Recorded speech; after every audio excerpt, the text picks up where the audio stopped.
Party quota అంటే యుద్ధమే. 42% రిజర్వేషన్లతోనే ఎన్నికలకు వెళ్ళాలి. బీసీ జేఏసీ నిన్న నిర్ణయం తీసుకున్నారు. రాజ్యాంగ సవరణ ద్వారానే బీసీ రిజర్వేషన్లకు శాశ్వత పరిష్కారం. అఖిల పక్షాన్ని కాంగ్రెస్ ప్రభుత్వమే ఢిల్లీకి తీసుకువెళ్ళాలి. ఆర్ కృష్ణయ్య చెప్పారు. బీసీలంతా ఏకం కావాలి. ఎల్ రమణ. ఏకాభిప్రాయంతో రావాలి. బండారు. బీసీ న్యాయ సదన బీసీ న్యాయ సాధన దీక్షకు మద్దతు. రాజ్యాంగ సవరణతోనే రాజ్యాంగ సవరణతోనే 42% బీసీ రిజర్వేషన్ అమలుకు శాశ్వత పరిష్కారం చేకూరుతుంది. పార్టీ పరంగా బీసీ కోటా అమలు చేస్తామంటే సర్కారుపై యుద్ధం తప్పదు అని రాష్ట్ర ప్రభుత్వాన్ని రాజ్యసభ సభ్యుడు BC JAC chairman R Krishnaiah హెచ్చరించారు. 42% బీసీ రిజర్వేషన్లకు చట్టబద్ధత కల్పించిన తర్వాతే చట్టపరంగా ఎన్నికలు నిర్వహించాలని డిమాండ్ చేశారు. అఖిలపక్ష నేతలను ఢిల్లీకి తీసుకెళ్లి ప్రధాని మోదీతో చర్చించాలని కాంగ్రెస్ సర్కార్ను డిమాండ్ చేశారు. స్థానిక ఎన్నికల్లో బీసీలకు 42% రిజర్వేషన్లను పార్టీల పరంగా కాకుండా చట్టబద్ధంగా కల్పించాలని డిమాండ్ చేస్తూ తెలంగాణ బీసీ జేఏసీ ఆధ్వర్యంలో ఆదివారం హైదరాబాద్ ఇందిరా పార్క్ వద్ద బీసీల న్యాయ సాధన దీక్ష చేపట్టారు. బీసీ కమిషన్ మాజీ చైర్మన్ వాకుల భరణం, అలాగే కృష్ణమోహన్ రావు, బీసీ సంక్షేమ సంఘం వర్కింగ్ ప్రెసిడెంట్. సో వీళ్ళు పాల్గొన్నారు, కానీ వీళ్ళు ఒప్పుకునే పరిస్థితి లేదు. సో ఈరోజు క్యాబినెట్లో ఒకవేళ మీరు పార్టీ పరంగా ఇస్తానన్నా కూడా బీసీలు యాక్సెప్ట్ చేసే పరిస్థితి లేదు. సో మరి ఇప్పుడు మీరు ఏం చేయబోతున్నారు అనేది చాలా కీలకంగా మారింది. ఎందుకు ఏం డెసిషన్ తీసుకునే పరిస్థితి ఉంటుందని. ఐబొమ్మ వెబ్సైట్ క్లోజ్ అంట. నిర్వాహకుడితో మూసివేయించిన పోలీసులు. నేడు కస్టడీకి కోరనున్న సిసిఎస్ అధికారులు. నిందితుడి అరెస్టుపై సివి ఆనంద్ అభినందనలంట. నిన్న మన ఈ రవి తండ్రి మాట్లాడుతూ ఉన్నారు. నిన్న 100% నా కొడుకు చేసిన తప్పే, అసలు ఆ పోలీసులకి సవాల్ చేస్తే ఊరుకుంటారా?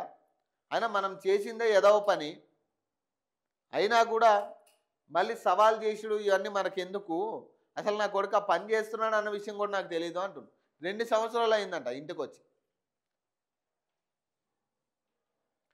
IBomma website close. నేడు కస్టడీకి కోరనున్న సిసిఎస్ అధికారులు. నిందితుడి అరెస్టుపై సివి ఆనంద్ అభినందనలు. సినిమా ఇండస్ట్రీని ముప్పు తిప్పలు పెట్టిన ఐబొమ్మ వెబ్సైట్ను హైదరాబాద్ పోలీసులు ఎట్టకేలకు మూసివేశారు.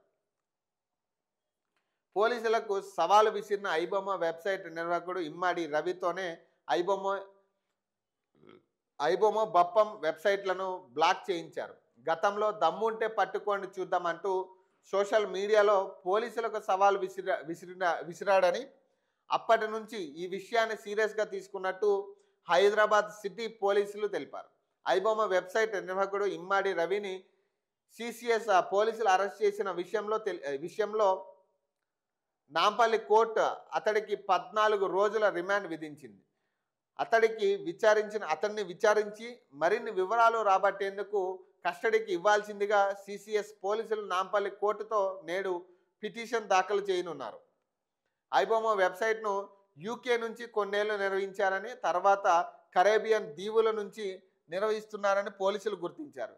యూకేలో ఒక టీంను ఏర్పాటు చేసుకుని ఫిలిం ఇండస్ట్రీకి సంబంధించిన సర్వర్లను హ్యాక్ చేసేవాడని చెబుతున్నారు. తెలుగు సినిమాలకు సంబంధించి 2024లో దాదాపు 3,700 కోట్ల నష్టం వాటిల్లినట్లు సినీ నిర్మాతలు పేర్కొంటున్నారు. ఐబొమ్మ వెబ్సైట్ నిర్వాహకుడు ఇమ్మాడి రవి అరెస్టు తర్వాత సంచలన విషయాలు వెలుగు చూశాయి. అతడు హైదరాబాద్లో సాఫ్ట్వేర్ ఇంజనీర్గా చలామణి అయినట్లు తెలుస్తున్నది. ఏపీలోని విశాఖపట్నంకు చెందిన రవి భార్యతో విడాకులు తీసుకుని ఉంటున్నట్లు పోలీసులు తెలిపారు. విశాఖపట్నంలో ఉంటున్న రవి తండ్రి అప్పారావు తమ కొడుకు గత 15 ఏళ్లుగా సాఫ్ట్వేర్ ఇంజనీర్గా పనిచేస్తున్నట్లు మాత్రమే తమకు తెలుసని చెప్పాడు. 2 నెలల క్రితం మాత్రమే తమతో మాట్లాడినట్లు తెలిపాడు. రవి హైదరాబాద్లోని ఓ అపార్ట్మెంట్లో నివాసం ఉంటున్నట్లు పోలీసులు గుర్తించారు. చుట్టుపక్కల ఉన్నవారికి కూడా అతడు సాఫ్ట్వేర్ అని మాత్రమే తెలుసని చెబుతున్నారు. పోలీసులకు సివి ఆనంద్ అభినందనలు అంట. ఐబొమ్మ నిర్వాహకుడు రవి అరెస్టుపై పట్టుకుంటామని తెలిపారు. తాజాగా రవిని అరెస్ట్ చేయడంతో సివి ఆనంద్ హైదరాబాద్ పోలీసుల కృషిని అభినందించారు.